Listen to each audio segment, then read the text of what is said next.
London police ने disclose किया है कि अभी तक उसके पास कोई फॉर्मल कंप्लेंट नहीं आई काजी फैज ईसा के सो कॉल्ड अटैक के ऊपर। इसका मतलब ये है कि गवर्नमेंट ऑफ पाकिस्तान झूठ बोल रही है। पाकिस्तान की तरफ से बड़ा स्ट्रॉन्ग रिएक्शन था।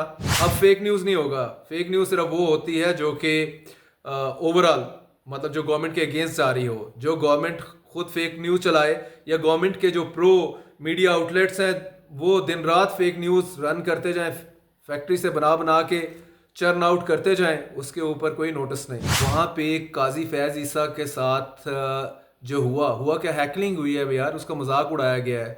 ना ही करो, चुप करके बैठ जाओ। सिर्फ पाकिस्तान में बढ़ के मार लो। बढ़ के मारने के लिए तो आपने मोहसिन नकवी को क्लोज किया है कि अभी तक उसके पास कोई फॉर्मल कंप्लेंट नहीं आई काजी फैज ईसा के सो कॉल्ड अटैक के ऊपर।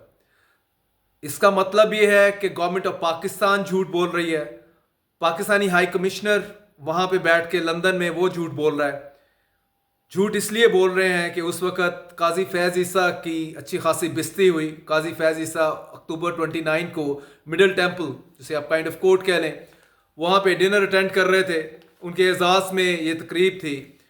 तो वापसी के ऊपर उनकी गाड़ी को जब गाड़ी में बैठने लगे तो पीटीआई के सपोर्टर्स ने उनको हैकल किया, उनका मजाक उड़ाया, दो चार मुक्के मार दिए उनके गाड़ी के ऊपर।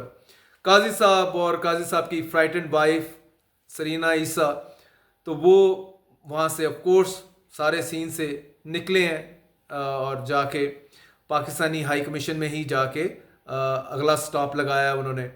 पाकिस्तान की तरफ से बड़ा स्ट्रॉन्ग रिएक्शन था।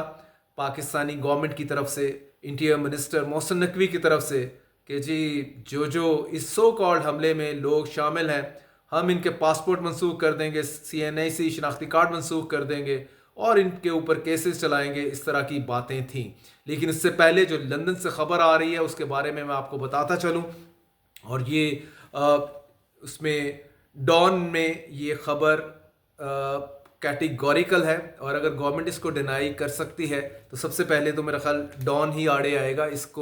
इसको आप डिनाई करें। इसके ऊपर जाके खबर यह है कि जी लंदन पुलिस से लंदन पुलिस ने बताया कि हमारे पास अभी तक अक्टूबर 29 को जो काजी फैज ईसा का एपिसोड हुआ मिडिल टेम्पल का, उससे रिलेटेड कोई किसी किस्म की एप्लीकेशन नहीं आई, neither from the government of Pakistan, ना ही high commissioner of Pakistan in London. तो कहते हैं कि ये हमें ज़रूर पता है कि वहाँ कोई एपिसोड हुआ था कि जो है फॉर्मर चीफ जस्टिस काजी फैज ईसा की गाड़ी को लेके कुछ लोगों ने इस गाड़ी को सराउंड किया था। यहाँ तक हमें रिपोर्ट हुआ है, but we haven't yet received any application.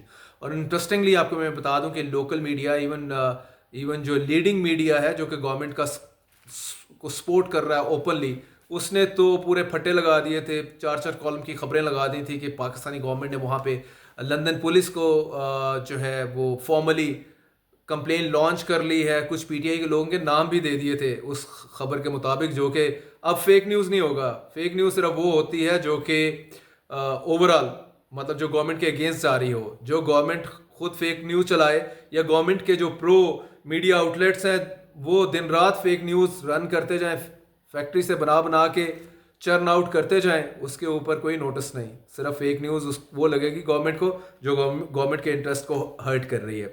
तो क्वेश्चन ये है कि गवर्नमेंट यहाँ पे जो झूठी साबित हुई है भाई, अगर आपको वहाँ पे काजी फैज ईसा के साथ जो हुआ क्या हैकलिंग हुई है यार, उसका मजाक उड़ाया गया है।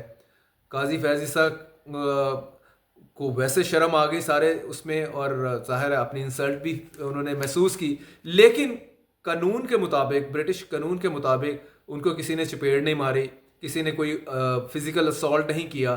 तो अगर वो फिजिकल कोई भी नहीं हुआ तो बेचारों के पास, या गवर्नमेंट उनकी बैक पे है, आल्दो के he is a retired chief justice. जैसे मैंने पहले भी कहा था, साकिब निसार भी लंदन में घूमते फिरते हैं, उनको भी हाई कमीशन में पनाह दिया करें, उनको भी हाई कमीशन की गाड़ी दिया करें ताकि वो उसी पे ही घूमे फिरें।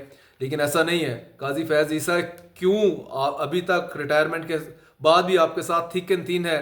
There are hundreds of reason about it. सबको ही पता है कि क्या कुछ करके गए आपके लिए।